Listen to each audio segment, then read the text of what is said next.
So the workshop was about how we can keep wealth local within communities rather than being dependent on things coming from the other side of the world and needing to export to the other side of the world, building local interconnectedness. At the moment, our communities are largely dependent for not just the luxuries, but even for the essentials like clothing, building materials, food even, where we tend to be pretty dependent on places far away producing for us. And that's okay as long as the economy will sustain that. But there's a real danger that, particularly with energy prices increasing, that it's going to be more and more difficult to actually import. And so we really need to relearn some skills, some basic skills, like how to produce food, how to process food, how to make our own clothes, not in the household, but like local factories, for example.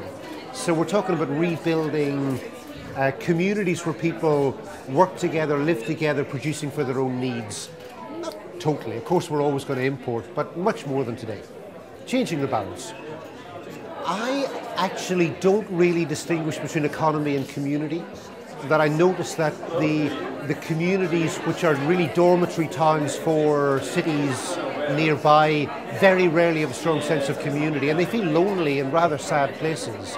Whereas communities where people are working in local enterprises and are interacting with each other simply are more lively, happier, healthier places. People know each other, they know their neighbours. So I see really local economy and building community as being the same thing.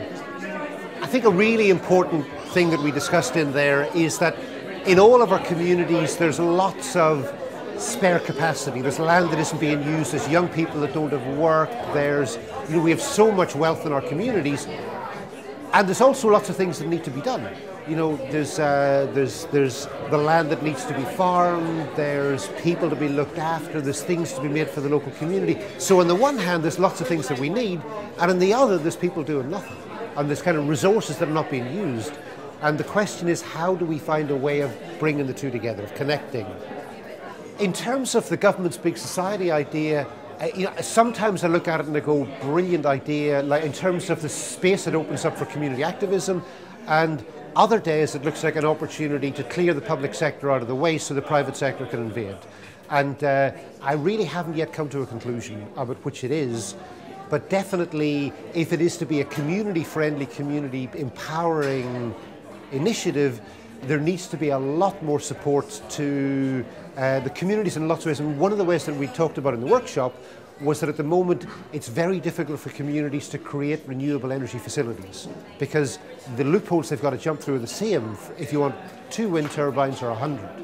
And so if the government were to make the planning legislation much easier for communities to set up their own facilities, wind farms, abattoirs, food processing, across the board, then this would be economically a really important way they could help.